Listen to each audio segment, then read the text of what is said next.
இன்றைக்கி எங்கள் வீட்டு சமையலில் ஆடி அமாவாசைக்கு பூஜைக்காக நான் என்ன சமைச்சிருக்கேன் பார்க்கலாமா?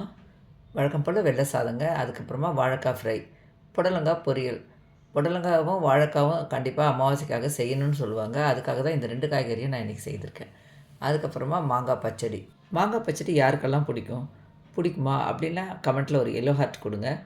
அடுத்தது வெண்டைக்காய் மாத்திரம் போட்டு சாம்பார் பண்ணியிருக்கேன். அப்புறம் எந்த சமையல் செய்தாலும் வழக்கம் போல் ரசம் கண்டிப்பாக வைப்போம் இல்லையா? அது மாதிரி இன்றைக்கி ரசம். பூஜை நாட்களில் அப்பளம் பொரிக்காமல் இருக்க மாட்டோம். அதுக்காக அப்பளமும் பொரிச்சாச்சு.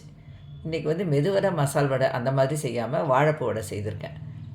பிளேட் கொஞ்சம் சின்னதாக இருக்குது, அதுக்காக எடுத்து அட்ஜஸ்ட் பண்ணிக்கலாம். கேரட் ஜவ்வரிசி பாயசம், இது சஃபேரா அமுதன் சேனல் சிஸ்டரோட ரெசிபி. கொஞ்சம் எனக்கு ஏற்ற மாதிரி நான் செய்திருக்கேன். அவ்வளோதாங்க. இதுதான் இன்றைக்கி எங்கள் வீட்டு அமாவாசை சமையல் சாப்பாடு. உங்கள் வீட்டில் என்ன சமையல் அப்படின்றத கமெண்ட் செக்ஷனில் சொல்லுங்கள். வீடியோ பிடிச்சிருந்தனா லைக் பண்ணி சஞ்சய் நானும் vlog சேனலை சப்ஸ்கிரைப் பண்ணிக்கோங்க. தேங்க்யூ.